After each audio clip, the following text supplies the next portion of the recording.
The city of Chicago, Illinois, was alive with its usual rhythm, trains rattling on the elevated tracks, horns blaring in the distance, and the hum of people chasing their next destination. For Emily Parker, though, Chicago was less about the sound of ambition and more about the sound of survival. At 28, Emily worked as a teacher at Lincoln Elementary School. To the world, she appeared cheerful and steady, the kind of teacher kids trusted instantly.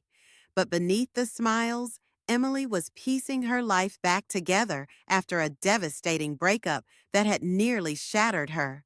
2 years earlier, she had been engaged to a man she thought was her forever, but forever ended with betrayal and a ring left on the counter. Since then, Emily had poured herself into teaching, convincing herself that love was a risk she couldn't afford to take again. Yet life, as Emily would soon learn, had a way of scattering the pieces and bringing them back in unexpected ways. It was a Saturday morning in March, still cold enough for coats, but warm enough for hope. Emily sat at a cafe in Lincoln Park, sipping her coffee and grading papers. Across the room, a man sat alone with a sketchbook. His hair was dark and messy, his jacket worn, and his eyes focused as his pencil moved quickly across the page. Emily glanced at him once, then twice. She wasn't trying to stare, but something about him pulled at her. Moments later, the man looked up and caught her eyes. He smiled awkwardly before looking back down.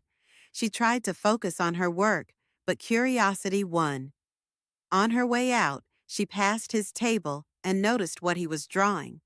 The very same cafe, sketched in careful lines with people sitting inside, including her. "Is that me?" she asked, surprised. The man looked embarrassed. Yeah, sorry. I just draw what I see. It's kind of a habit." Emily laughed lightly. "Well, I hope I look at least half as nice as you made me." He smiled, relieved. "Trust me, you do." That was how she met Jack Sullivan, a 30-year-old freelance illustrator who had recently returned to Chicago after years of living in New York. Over the next few weeks, Emily and Jack kept running into each other.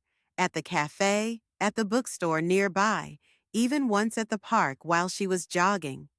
Eventually, they stopped pretending it was coincidence and started meeting intentionally. Jack was easy to talk to. He had a gentle humor, a way of making her feel seen without prying too much. But he also carried his own shadows. He confessed one evening, as they walked by Lake Michigan, that he had once been married. His marriage ended painfully, leaving him questioning his worth and direction. "I left New York because I couldn't breathe there anymore," Jack admitted. "I thought coming back home might help me find myself again." Emily felt the weight of his words. For the first time, she realized they weren't just two people passing through life.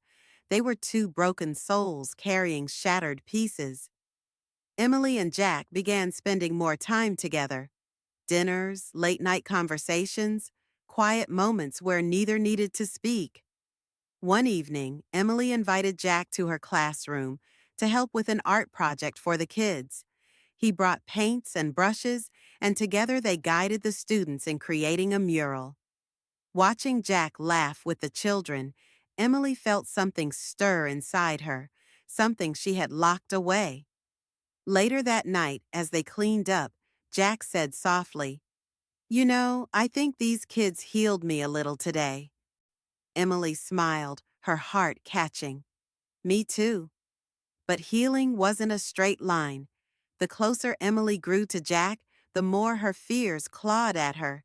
She remembered the betrayal, the nights of tears, the feeling of being left behind. She feared giving her heart again only to lose it.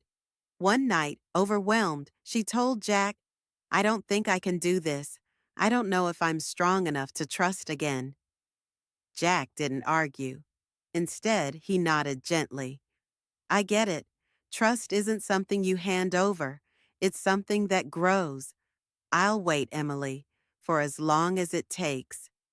His patience, His willingness to let her heal at her own pace spoke louder than any declaration of love.